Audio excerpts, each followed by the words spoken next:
发展的好的肩膀比发育不良的肩膀更能展现出运动、强壮和吸引人的外貌。如果你想锻炼肩膀，你需要确保选择最有效和高效的锻炼方式，以更快地获得结果。我想介绍一些能帮助你在短时间内拥有完全立体、定义明显的肩膀的肩膀锻炼。首先，我们要从哑铃推举开始。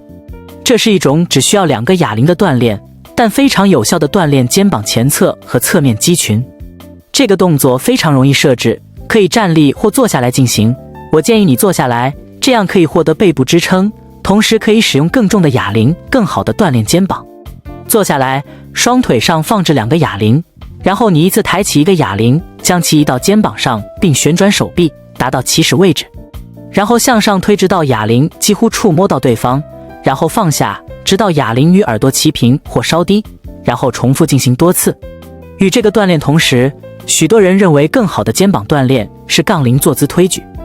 如果你有1根杠铃，这个锻炼将让你能够承载更重的重量，因为2只手臂同时一起工作。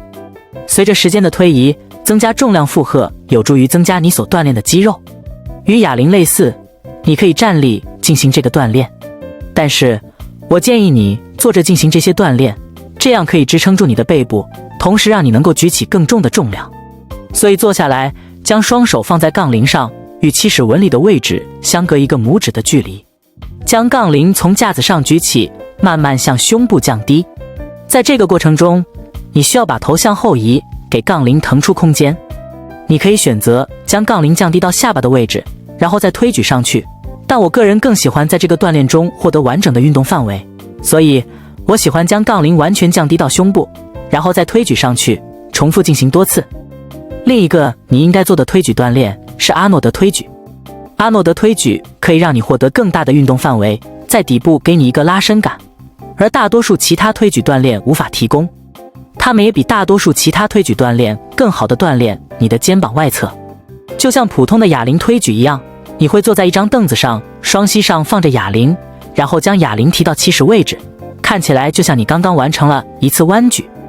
你的手掌应该朝向身体，手肘应该正好在手下，然后向上推举，同时将手向内旋，使得在推举的顶点，你的手掌现在面向远离你的方向，然后向下放下，同时将手再次向外旋，回到哑铃靠在肩膀上的起始位置，然后重复进行。接下来是弯臂侧平举。即使你已经在进行普通的侧平举，你也应该做这个锻炼，因为弯曲手臂可以缩短杠杆长度。你可以用弯曲手臂侧平举举起更重的重量，这再次有助于肩膀的发展。开始时，拿起2个哑铃，并将它们放在你的身体前面，然后略微向前倾，以更好地锻炼你的肩膀外侧肌群，并防止身体阻挡到锻炼的路线。一旦你达到这个起始位置，将哑铃向2侧抬起，努力保持手肘稍微高于手的位置。在抬起时，你的手肘应该呈90度角，腋窝也应该形成90度角，然后慢慢放下，重复进行多次。你也可以坐着做这个锻炼，将自己滑到凳子的边缘，让哑铃从大腿下面经过，进行每次锻炼。另一个我认为比普通侧平举更好的锻炼是倾斜侧平举。倾斜侧平举可以让你在运动的顶点获得更大的运动范围，超负荷这个部分使它更难完成。要进行倾斜侧平举，首先你需要找到一个坚固的东西可以抓住，比如一个架子杠铃或一个深蹲架都可以，任何你可以倚靠在一边的坚固物体都可以。在这个示范中，我会抓住一个深蹲架的柱子，然后向那个方向走进柱子，同时伸直抓住柱子的手臂，这样你就会向一侧倾斜。然后简单的将哑铃向一侧抬起，保持手肘略微弯曲，将哑铃抬起，直到你的手臂与地面平行，然后放下，重复进行。现实情况是，通过像大多数推举这样的综合锻炼，很容易锻炼到肩膀前部的肌肉。其实完全没有必要做像前平举这样的分离锻炼。更具挑战性的是锻炼肩膀的中间部位，而最具挑战性的是锻炼肩膀的后部。因此，为了平衡你的肩膀发展，你绝对应该做的最好的分离锻炼之一是反飞鸟。你可以拿起2个哑铃，弯腰到胸部几乎与地面平行，确保保持背部的自然弧度，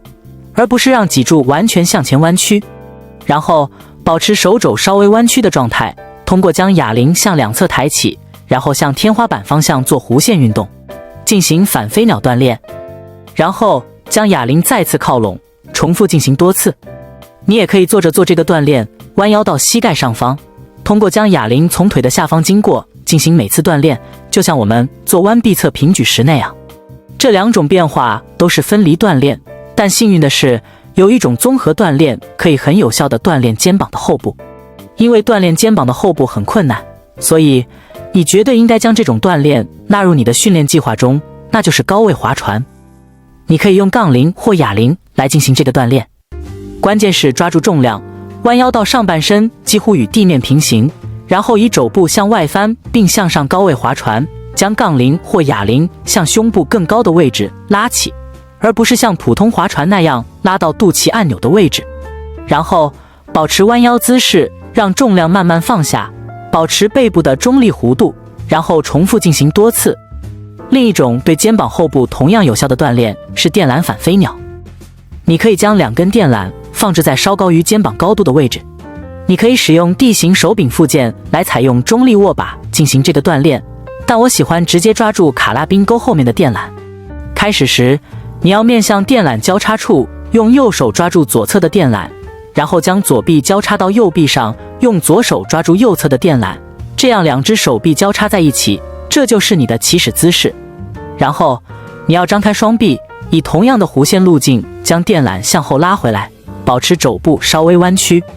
再将2根电缆完全拉回来后，挤紧肩胛骨1秒钟，然后缓慢将重量放回起始位置，手臂交叉在一起，然后重复进行多次。下一个锻炼是针对那些无法使用哑铃、杠铃或任何设备的家中锻炼者的。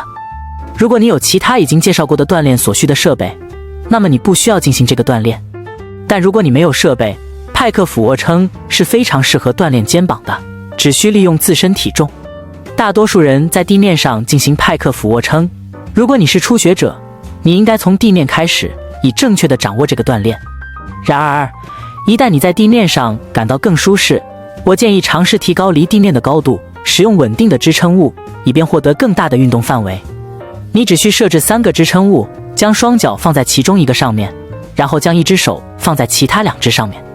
首先，你需要将臀部抬起，使身体形成一个三角形状，然后向下进行俯卧撑，直到肩膀和上胸部有良好的伸展感，然后向上推回起始位置。最后但同样重要的是一种锻炼，可以帮助加强肩膀的提升功能，但我要说的是它主要针对斜方肌。杠铃耸肩是一种锻炼斜方肌的方法，而斜方肌的锻炼有助于完善和平衡肩膀的外观。斜方肌锻炼的副作用是对肩膀的锻炼，因此我肯定会在我的锻炼计划中包括杠铃或哑铃耸肩这样的肩膀提升锻炼。进行这些锻炼非常简单，